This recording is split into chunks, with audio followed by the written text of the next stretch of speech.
ஓசியா 8ஆம் அதிகாரம். உன் வாயிலே எக்காலத்தை வை.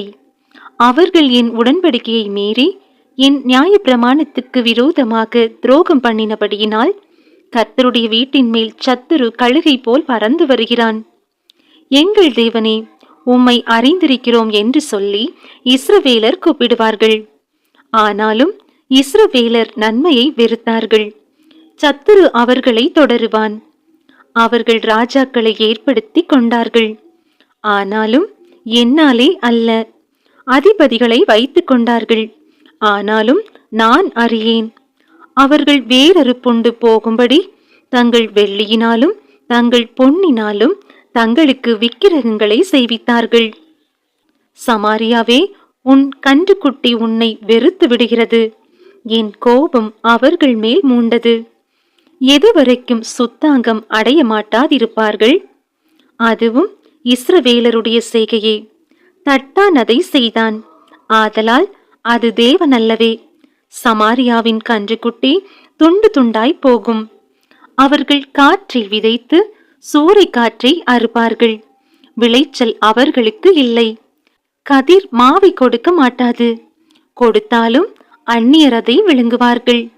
இஸ்ரவேலர் விழுங்கப்படுகிறார்கள். அவர்கள் இனி புறஜாதிகளுக்குள்ளே விரும்பப்படாத பாத்திரத்தை போல் இருப்பார்கள். அவர்கள் தனித்து திரிகிற காட்டுக்கழுதையை போல் அசீரியரண்டைக்கு போனார்கள். எப்பிராயீமர் நேசரை கோலிக்கு பொருத்தி கொண்டார்கள். அவர்கள் புறஜாதியாரை கோலிக்கு பொருத்தி கொண்டாலும் இப்பொழுது நான் அவர்களை கூட்டுவேன்.